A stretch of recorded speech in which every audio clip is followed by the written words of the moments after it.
Buenos días, ¿cómo está? ¿Usted es el paciente Jordan Nathan Gil Barnett? Sí, yo soy. Buenos ¿Cómo días. está, señor Jordan? Le saluda Antonella Robles Briceño, quien es ¿Qué obstetra, tal? el día de hoy quien lo va a tratar.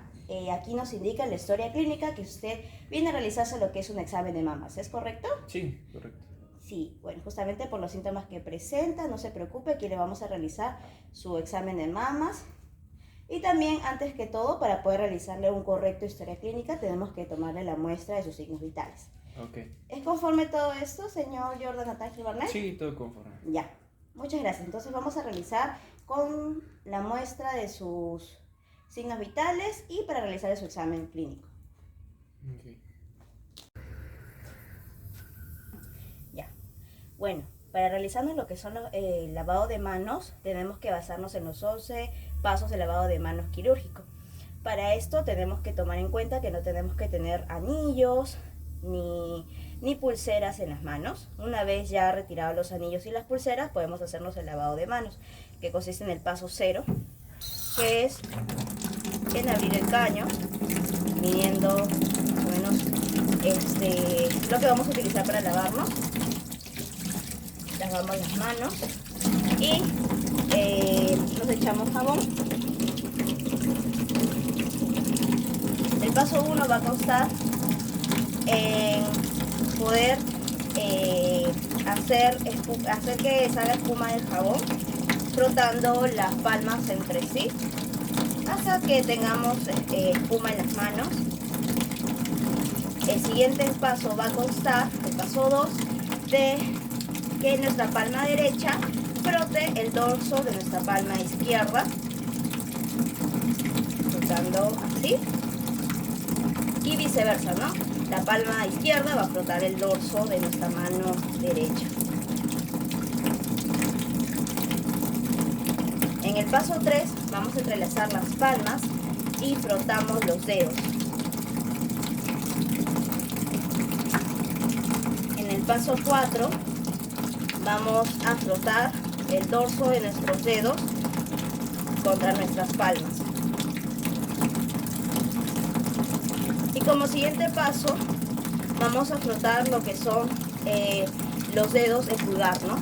Junto con nuestra palma derecha frotamos nuestro pulgar izquierdo y nuestra palma de la mano izquierda va a frotar lo que es el pulgar de nuestra mano derecha. Asimismo, como siguiente paso, vamos a frotar lo que son los dedos los dedos de la mano derecha contra la palma izquierda. Por consiguiente, los dedos de la mano izquierda hacia la mano derecha. Después de esto, podemos enjuagarnos las manos, frotando los dedos, las manos hacia arriba, igualmente con la mano derecha. Tenemos que tomar en cuenta que no podemos hacer esto para poder retirar el agua, sino que cogemos un papel para poder limpiarnos, frotando suavemente las manos y desechamos. Cogemos otro papel toalla para limpiarnos bien las manos, frotando bien, y con este papel vamos a pasar a cerrar el caño para no contaminar nuestras manos, teniendo en cuenta que según la OMS, el lavado de manos quirúrgico debe durar entre 40 a 60 minutos. Y el 11º paso es decir, tenemos las manos limpias. Bueno, como primer paso, ya una vez lavado nuestras manos correctamente, vamos a pasar a realizar a nuestro paciente lo que son la toma de los signos vitales. En este caso, como primer toma de signos vitales va a ser la temperatura. ¿Qué es la temperatura? Pues ¿qué se mide en la temperatura? Ese grado de calor que posee nuestro cuerpo. La temperatura corporal, que nos indica que estaría oscilando una temperatura normal, sería entre 36.5 grados centígrados a 37.5 grados centígrados. Lo que nos indicaría una epilepsia o fiebre, en todo caso, sería una temperatura mayor a 37.6 grados centígrados, ¿no? Y lo que nos estaría indicando una hipotermia, que sería la disminución de la temperatura bajo los niveles normales, sería una temperatura de 35 grados centígrados. Los materiales que necesitamos para poder tomar la temperatura son, bueno, un termómetro de mercurio, alcohol y unas torundas para poder limpiar la zona, y después de realizar la toma de temperatura de mi paciente también poder hacer la asepsia a mi termómetro. Bueno, antes de poder tomar la temperatura a mi paciente, verificaremos si la axila de mi paciente pues tiene alguna humedad, quizá por el desodorante o el sudor. Entonces, para verificar eso, con un algodón vamos a hacer la limpieza. A ver, le explico a mi paciente que esto es para tomar la temperatura.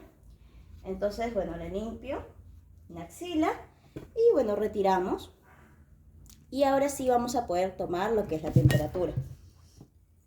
Entonces, una vez ya realizada la asepsia al paciente, lo que hacemos es con el termómetro de mercurio verificar en qué número se encuentra y que esto baje a 35 grados para poder realizarle lo que es la medición de la temperatura a mi paciente. Una vez ya visto que nos indica que está en 35 grados, podemos colocarle al paciente. A ver, por favor, paciente Jordan. Aquí. Y usted apriete con su brazo. Ahí está, muchas gracias. No mueva por favor el brazo. Le decimos que eso tiene que durar entre 3 a 5 minutos para poder tomarle la muestra de la temperatura. Entonces vamos a esperar el tiempo que sea indicado. Bueno, una vez pasado el tiempo, retiramos lo que es el termómetro de mi paciente. Por favor, paciente Jordan, con mucho cuidado. Retiramos el termómetro y vamos a revisar en qué temperatura se encuentra mi paciente. Revisamos si mi paciente tiene una temperatura normal de 37.4 grados centígrados. Entonces aquí ya con nuestro modelo de gráfica de signos vitales vamos a pasar a colocar lo que es la muestra que hemos sacado hasta el momento de la temperatura. Entonces, ya tomada la temperatura de mi paciente, vamos a indicar aquí en la gráfica de signos vitales, vamos a colocar la temperatura marcando con color azul, indicando la temperatura 36 para guiarnos en la temperatura de mi paciente, que nos indicaba una temperatura de 37.4 grados centígrados. Entonces vamos a colocar aquí 37.4. Entonces aquí ya estaríamos indicando la temperatura de mi paciente.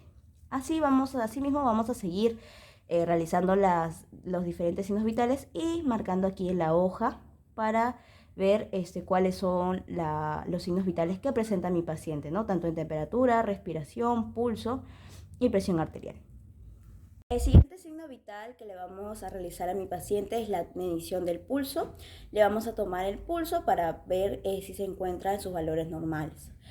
El valor normal, la frecuencia del valor normal del pulso es entre 60 a 90 latidos por minuto. Entonces, ¿cómo presentamos lo que son las alteraciones del pulso? Tenemos 3 alteraciones del pulso, que son la taquicardia.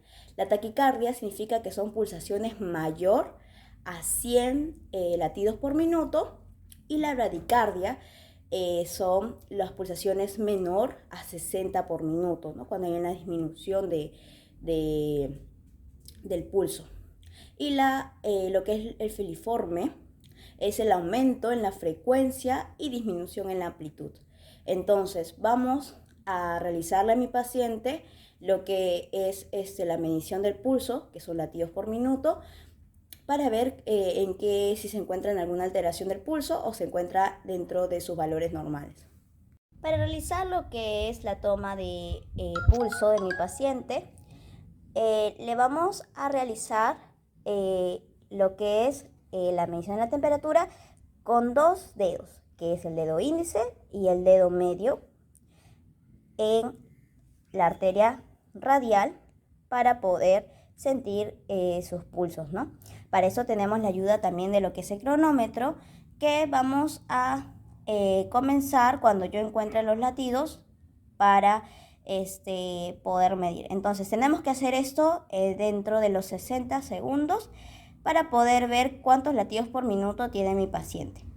Entonces vamos a pasar a colocar el tiempo.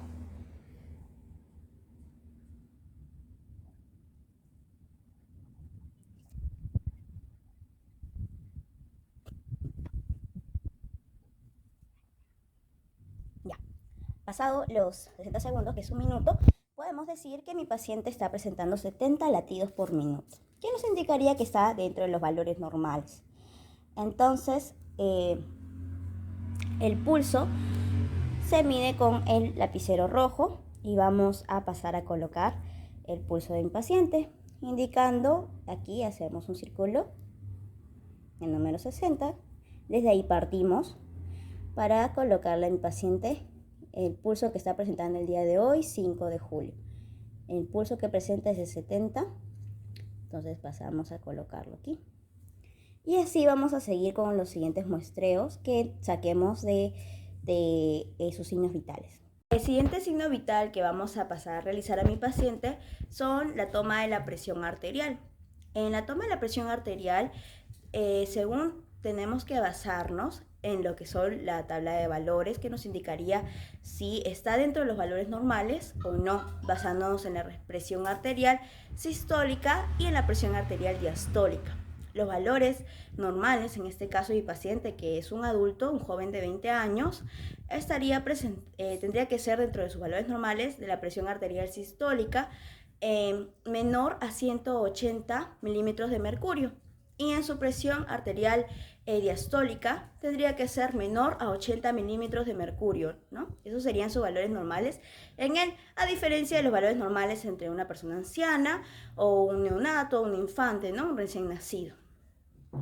Entonces, en este caso, mi paciente, que es un adulto, un joven de 20 años, le estaríamos realizando la presión arterial y nos tiene que indicar valores de presión arterial sistólica menor a 120 milímetros de mercurio y presión arterial diastólica menor a 80 milímetros de mercurio para que mi paciente tenga una presión arterial adecuada. Para esto vamos a necesitar la ayuda de un tensiómetro para poder realizarle a mi paciente lo que es la auscultación de su presión arterial. Ya, para pedirle a nuestro paciente para explicar a nuestro paciente que le vamos a realizar lo que es la toma de la presión arterial, le pedimos que se encuentre en una posición correcta, que son los dos pies bien posicionados, reposado en el piso, el brazo al que vamos a tomar la muestra, que en este caso es el brazo izquierdo, le pedimos que lo ponga recto así contra la mesa y vamos a pasar a colocarle el tensiómetro. Pasamos a colocarle el tensiómetro a mi paciente. Ahí.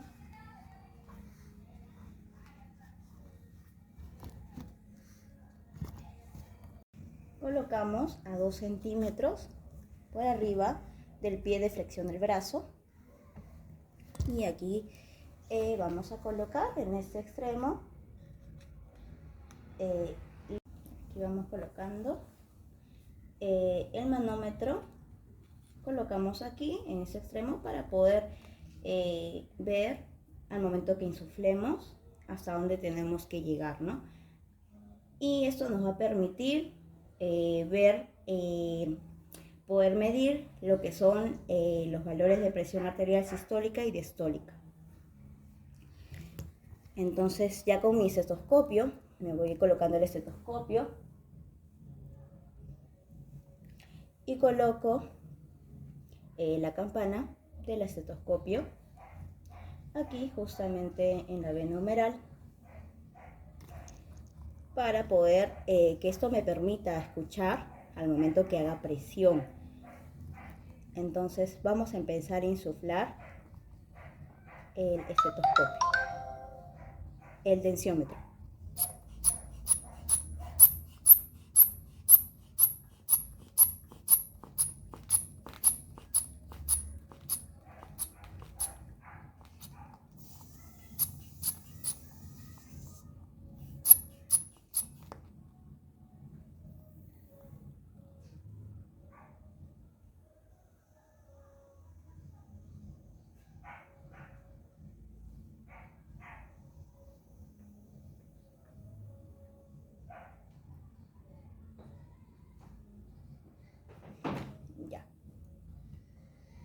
Una vez escuchado los latidos de mi paciente, ya midiendo la presión arterial, paso a colocar en mi hoja gráfica de signos vitales. Entonces paso a retirar el tensiómetro del brazo de mi paciente. ¿Está bien? ¿Se siente? Sí. ¿Está todo bien? Ya. La presión arterial que indica mi paciente es de 120/70. Entonces vamos a pasar aquí a colocar con el plumón verde, que es el color que indica la presión arterial, 120. Aquí mira, estamos encontrando 150. 120 que sería aquí. 120/70.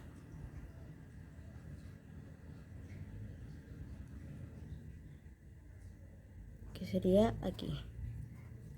Entonces pasamos a pintar aquí. Y así vamos a seguir con ya la última muestra de signos vitales, que es la respiración. Como última muestra de signos vitales vamos a tomar lo que es la respiración. Para esto tenemos que tener en cuenta que a nuestro paciente nunca le vamos a indicar que le vamos a tomar la respiración, ya que el paciente puede respirar no como lo hace comúnmente, sino como ya sabe, puede alterarse un poco la respiración. Entonces no le vamos a indicar al paciente que le estamos tomando la respiración, sino vamos a fingir que le estamos tomando el pulso y al mismo tiempo vamos a ir tomando la respiración. Para esto necesitamos mucho lo que es nuestra vista para poder ver cuántas respiraciones por minuto nos estaría indicando el paciente. Según también tenemos que basarnos en el cuadro de los valores normales de la respiración. Para esto presentamos lo que son 4 alteraciones en la respiración. Lo que es eupnea, esto nos indicaría eupnea, lo que es una respiración normal. En este caso, mi paciente es un joven de 20 años. Entonces, la respiración normal de mi paciente debe ser de 12 a 20 respiraciones por minuto. Entonces, si él me indicaría una respiración de 12, 15 respiraciones por minuto, estaría en eupnea, porque es una respiración normal. Si mi paciente estaría presentando una respiración de 8 a 10 respiraciones por minuto, sería una bradipnea. ¿Por qué? Porque hay una disminución de la respiración por debajo de los valores normales. Y si mi paciente estaría presentando una respiración de 30 a 40 respiraciones por minuto, estaría presentando lo que es una polipnea o una taquipnea, que es el aumento de la respiración por sobre encima de sus valores normales. Y una apnea, cuando ya cese la respiración, ya mi paciente estaría pues muerto, porque no presentaría ninguna respiración por minuto. Entonces, dentro de la tabla de valores normales, según una persona adulta, joven, es pues de 12 a 20 latidos por minuto, ¿no? Y justamente mi paciente tiene 20 años, entonces son los valores que nos estaría indicando que estaría dentro de la tabla de valores normales. Para tomar la respiración, voy a fingir que le estoy tomando el pulso a mi paciente, que estoy tomando el pulso. Para esto ya voy observando yo cuántas respiraciones me hace por minuto.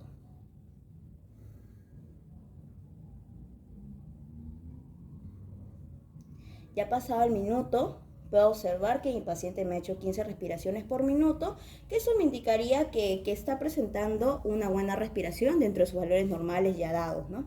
Entonces vamos a pasar a colocar en nuestra hoja gráfica. Aquí en nuestra hoja gráfica de signos vitales ya marcamos el 10, que es lo que desde ahí partimos, y nuestro paciente está presentando 15 respiraciones por minuto. Entonces aquí tenemos lo que es 10. Y según esto contando sería aquí, ¿no? Aquí en 15.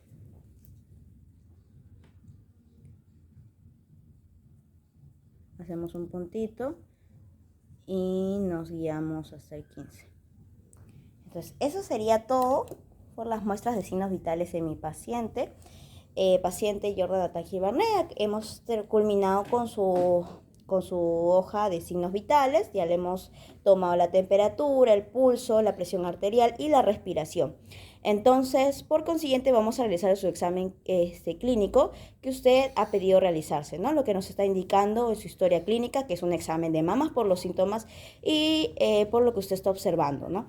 Entonces, vamos a pasar a revisarle sus mamas para poder hacerle este examen.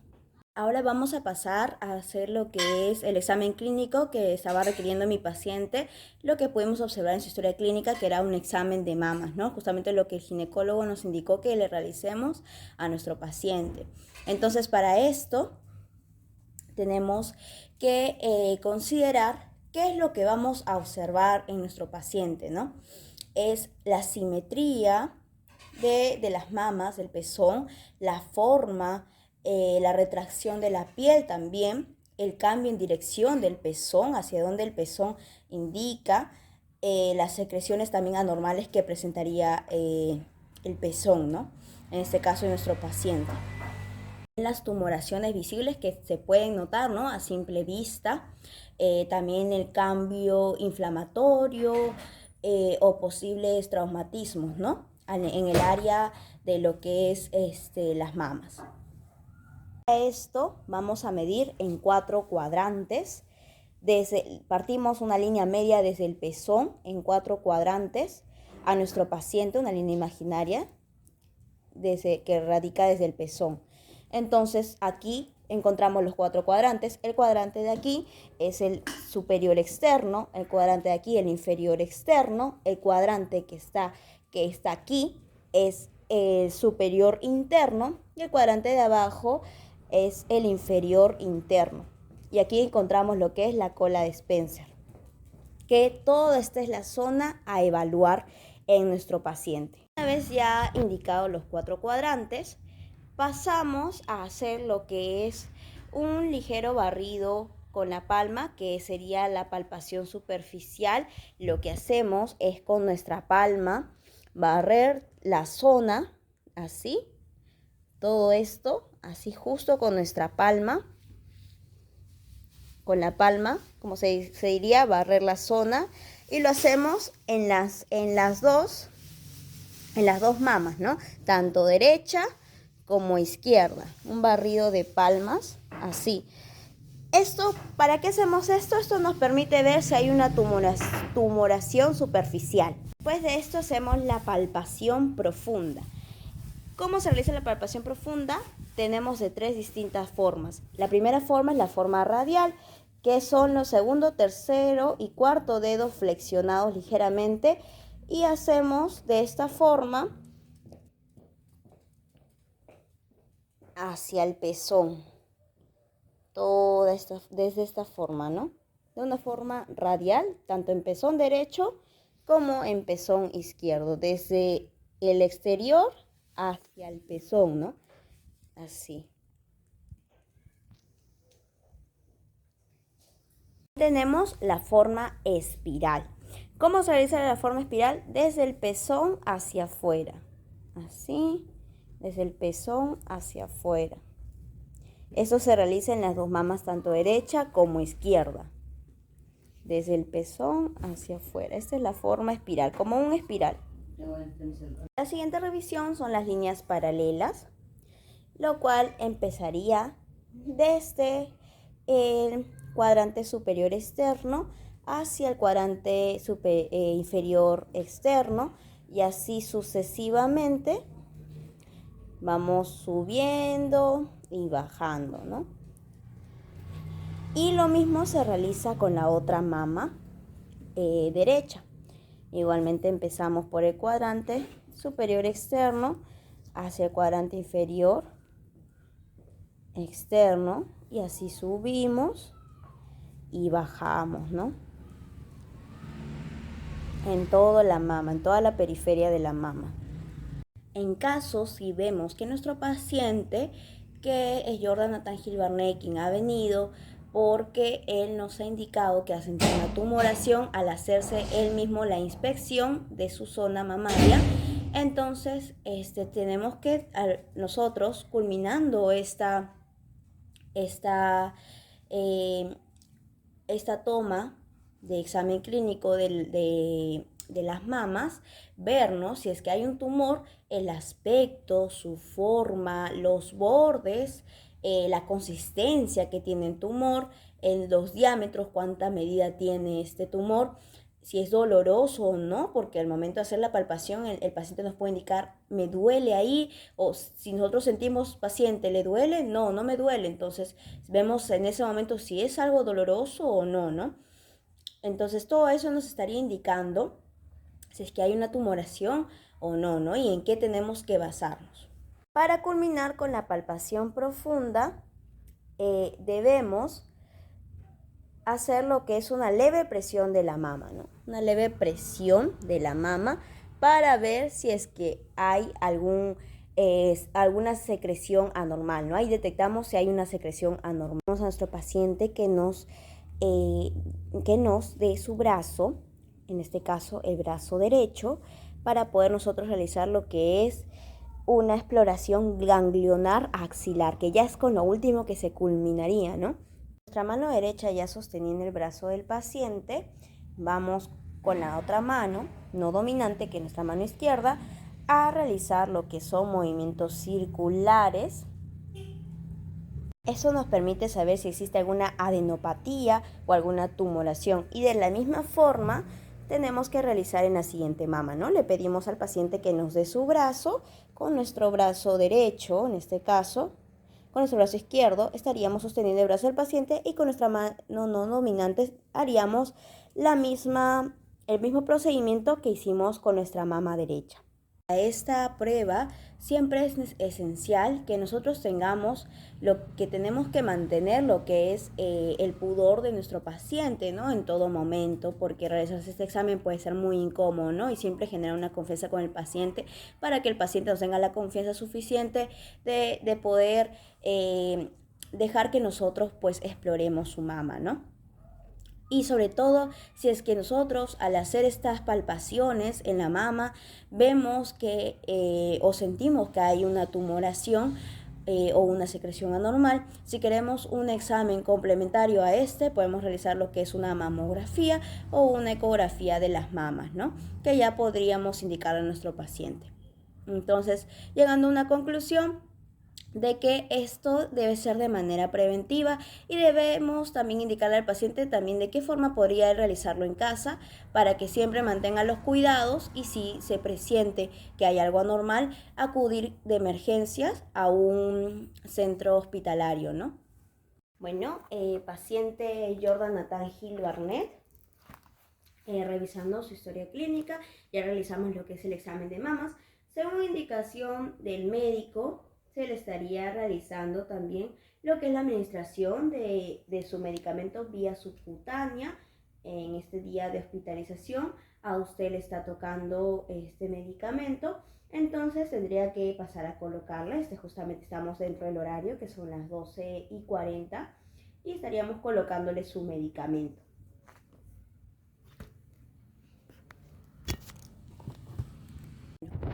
Tenemos que tomar en cuenta las zonas anatómicas donde se colocará la vía subcutánea.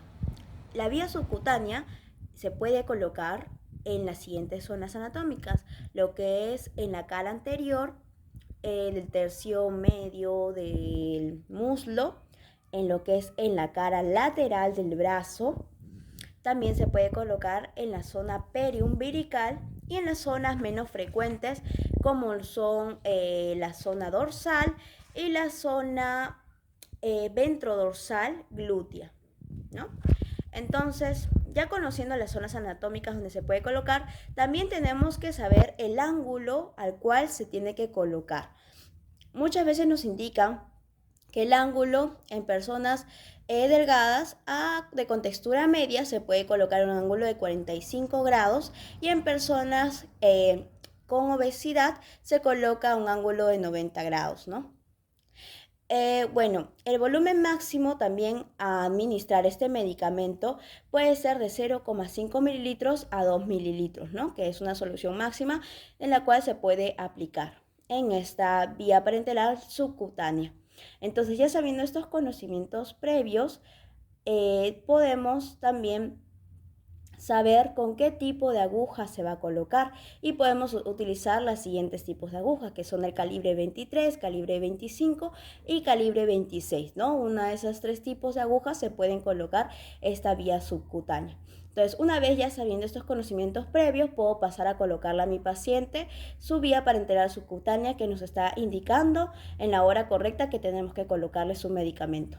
Aquí tenemos nuestros materiales a utilizar ya en nuestra mesa totalmente limpia. Colocamos el alcohol, tenemos aquí algodón y la aguja con la que le vamos a colocar. En este caso yo le estoy colocando con el calibre de la aguja 23. Y tenemos que utilizar el alcohol y el algodón para hacerle la asepsia a mi paciente antes de realizarle el procedimiento y para sí mismo después poder colocarle un algodón en el brazo, ¿no? Después de realizarle el procedimiento de colocarle lo que es una inyección en la zona subcutánea. Ya una vez sabiendo, ese es el brazo de mi paciente, en qué zona yo le voy a aplicar el medicamento, que es en la zona que expliqué, que es la zona anatómica, que sería el tercio medio de la cara lateral del brazo. Entonces, justamente es ahí donde voy a pasar a hacerle la asepsia a mi paciente, desde el centro hacia la periferia, solo pasando una vez para no contaminar la zona. Si vemos que el algodón sale totalmente limpio, ya no necesitamos pasarle una segunda asepsia, ¿no? Con un algodón sería suficiente. Para pasar a colocarle el medicamento a mi paciente, ya una vez realizada la asepsia, lo que hacemos es con nuestro dedo pulgar e índice sostener una de la zona en la que vamos a aplicar el medicamento, haciendo una pequeña presión, no una presión profunda, porque lo que no queremos es coger una zona intramuscular, sino solamente es la zona subcutánea. Entonces hacemos una pequeña presión, tenemos que mantener esta presión hasta culminar el medicamento, ¿no? Hasta que saquemos la aguja, tenemos que realizar esta pequeña presión. Entonces, ya con mi aguja y mi solución de medicamento, voy a pasar a colocar a mi paciente lo que es el medicamento, ¿no? Entonces, en un ángulo de 45 grados, paso a colocar a mi paciente, introduzco toda la aguja y paso a colocarle su solución. Ya pasamos a retirar la aguja y con mi mano no dominante paso a colocar el algodón y hago una leve presión para evitar que retorne el medicamento, ¿no? Y asimismo el medicamento o que pues salga un retorno de sangre, ¿no? De esto paso a consultar a mi paciente si se encuentra bien para poder saber si no tiene una reacción alérgica ante el medicamento. Entonces le consulto a mi paciente: señor Nathan Gil Barnet, ¿cómo se encuentra usted? ¿Se encuentra todo bien? ¿Tiene algún síntoma? ¿Tiene náuseas, mareos? Si el paciente me indica que no tiene ningún síntoma de náuseas y mareos, a pesar de haber hecho un pequeño reposo, pues puede retirarse con normalidad a casa, ¿no? Y vemos que el paciente pues no es alérgico, porque también podemos revisar en la zona donde se le ha puesto la inyección que no presenta ninguna alergia, ¿no?, ante el medicamento. Entonces, si el paciente se encuentra totalmente bien, ya preguntándole y observando, el paciente puede retirarse a casa, ¿no? Ya una vez culminado con nuestro paciente, paso a lavarme las manos, ya que según los 5 momentos de lavado de manos, pues uno de los momentos también en los cuales ya culmina para yo poder lavarme las manos es después de haber tenido contacto con un paciente y también después de haber tenido contacto, ¿no?, en este caso con las agujas que ya fueron desechadas al tacho rojo pequeño donde se botan los inyectables. También ya me he realizado el lavado de manos y ya totalmente con las manos limpias. Después de haber realizado este procedimiento, una vez ya hecho todo esto, pues pasaré a indicarle a mi paciente que puede retirarse tranquilo y ya haciendo las anotaciones en lo que son en su historia clínica, ¿no? Ya anoté en las historias clínicas lo que he podido notar en el paciente de cada paso a paso. Entonces, profesores, ya culminando con esto, muchas gracias. Este es mi video de hoy, viendo la historia clínica de mi paciente, en lo que es la revisión del examen de mamas, el examen clínico, y haciendo lo que es la aplicación de la zona subcutánea.